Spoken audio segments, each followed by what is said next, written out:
अस्सलाम वालेकुम दोस्तों, उम्मीद है आप सब लोग खैरियत से होंगे। बात शुरू करने से पहले दूसरी पढ़ लें कि दूसरी की बड़ी अज़मत है। अल्लाहुम्मा सल्लि अला मुहम्मदिन व अला आलि मुहम्मदिन कमा सल्लैता अला इब्राहीम व अला आलि इब्राहीम इन्नका हमीदुम मजीद। अल्लाहुम्मा बारिक अला मुहम्मदिन व अला आलि मुहम्मदिन कमा बारकता अला इब्राहीम व अला आलि इब्राहीम इन्नका हमीदुम मजीद। दोस्तों, ज़िंदगी मौत अल्लाह ताला के हाथ में है, और वो अच्छी मौत है जो हक के रास्ते पे आए, हक बोलते हुए।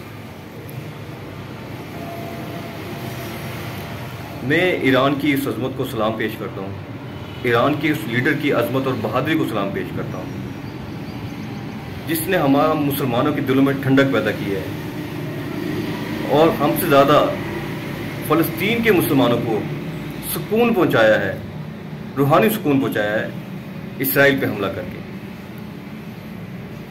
और अल्लाह ताला जो ईरान में शहीद हुए हैं, अल्लाह ताला उनकी मग़फ़िरत करे, उनको जन्नत में आला मुकाम अता फरमाए।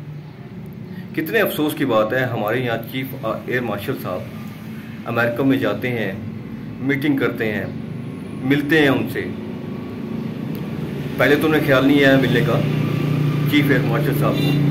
फ़लस्तीन में इतना जुल्म और सितम हो रहा था, अल्लाह की दीन की धज्जियाँ उड़ाई जा रही थी, माँ बेटियों को शहीद किया जा रहा था, उनकी इज्जत लूटी जा रही थी। उनमें जरूरत पैदा नहीं हुई कि वो जाके बात करें, इसे रोकें, इसको उसके खिलाफ बात करें। ईरान हमारे इस्लामी मुल्क जिस पे पाबंदियाँ लगी हुई थी इतनी, जो एटमी ताकत भी नहीं है, उसने हमला कर दिया इसराइल पे, और ये हमला नहीं कर सका, एक बयान तक नहीं दे सका उनके खिलाफ। और अगले दिन नोबेल प्राइज दिया जा रहा है। किस लिए नोबेल प्राइज दिया जा रहा है उसको? इसलिए दिया जा रहा है नोबेल प्राइज इसलिए दिया जा रहा है कि उसने मुसलमानों के दीन की बहरमुत की, इस्लाम को ख़त्म करने की कोशिश की, बच्चों को शहीद किया गया, और शहीद करने के बाद जो बच्चे बच गए उनको इमदाद पहुंचाई जा रही है, उसको रोका गया ताकि वो भूख से मर जाएं। वहां हमारी बहनों की इज्जतें लूटी जा रही हैं। अभी तक उनको साथ पर क्या क्या कुछ किया जा रहा था, ये तो अब रुका है जब ईरान ने हमला किया है।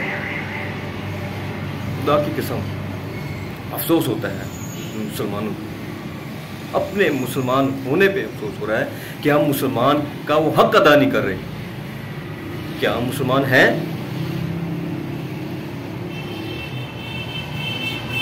ईरान की उस अज़मत को सलाम। मैं बार बार कहूँगा, अल्लाह ताला ईरान को हिम्मत दे, और इस चीफ मार्शल को हिदायत तो उसको नहीं मिलनी अब, जो इसे काम कर चुका है। फिर भी कहता हूँ अल्लाह ताला इसको हिदायत दे। इसको ज़रा हया नहीं है, ज़रा शर्म नहीं आई यार। ये बंदा मुनाफिक है, मुनाफिक मुसलमान है, इसे मुसलमान नहीं कहा जा सकता। ये मैं नहीं कह रहा हूँ, ये मैं नहीं कह रहा हूँ, ये आयात सुनो, ये अल्लाह की आयात है, ये अल्लाह ताला फरमा रहे हैं। सूरत नंबर 4 है, सूरत निसा कुरान शरीफ की, और आयात 141। इसका मफ़हूम है, ये लोग तुम्हारे अंजाम कार का इंतज़ार करते रहते हैं, फिर अगर तुम्हें अल्लाह फतह दे तो ये कहते हैं कि क्या हम तुम्हारे साथी नहीं, और अगर काफरों को थोड़ा गलबा मिल जाए तो इनसे कहते हैं कि हम तुम पर गालिब ना आने लगे थे, और क्या हमने तुम्हें मुसलमानों के हाथों से ना बचाया था। बस क़यामत में खुद अल्लाह ताला तुम्हारे दरमियान फैसला करेगा, और अल्लाह ताला काफरों को ईमान वालों पर हरगिज़ राह ना देगा।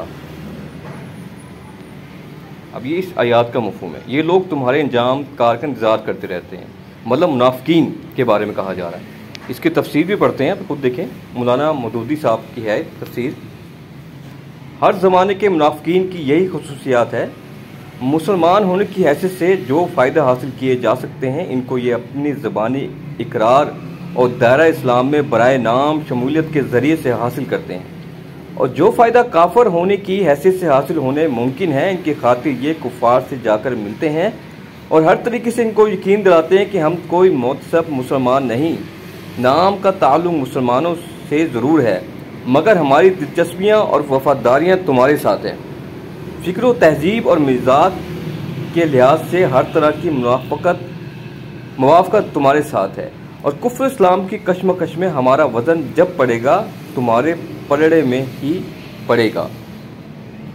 یہ اللہ اس آیات میں فرما رہے ہیں، اسی منافقین کے حوالے سے بتا رہے ہیں۔ اس لیے جو دوست اور جو بھائی اب بھی اس بات کو اپریشیٹ کر رہے ہیں کہ آصف منیر صاحب وہاں گئے ہیں اور جا کے انہوں نے یہ بیانات کیے، بہت اچھا دیا ہے، تو یہ آیات سننے کے بعد، پڑھنے کے بعد وہ سمجھ لیں کیا وہ اپنے آپ کو مسلمان کہلانے کے حقدار ہیں؟ خدا را دیکھیں اس کو، سوچیں۔ اس لیے میں کہتا ہوں آپ لوگوں کو، حالانکہ یہ آیات تو علماء کرام جو ہمارے ہیں، چاہے وہ شیعہ ہیں، چاہے سنی ہیں، چاہے دیوبند ہیں، جو بھی ہیں، ان کا حق تک یہ آیات کو پڑھ کے سناتے ہیں، جس طرح ہماری یہ کیا کہوں ان کو جو پڑھ کے سناتے تھے ہمارے جو امریکہ گئے ہیں جناب، ان کا حق تھا۔ اس لیے دوستو، اس فتنے کی گھڑی میں، اس مشکلات کی گھڑی میں قرآن شریف کو خود پڑھنا شروع کریں، ترجمے کے ساتھ، کہ آپ کو پتہ لگے کہ اس میں کیا لکھا ہوا ہے، اس میں کیا راہ ہدایت ہے، کیا خزانے ہیں مسلمانوں کے لیے، کیا کامیابی لکھی ہوئی ہمارے لیے۔ اس کو پڑھیں۔ ویڈیو اچھا لگے تو اسے لائک، سبسکرائب اور شیئر لازمی کیجیے۔ جزاک اللہ، السلام۔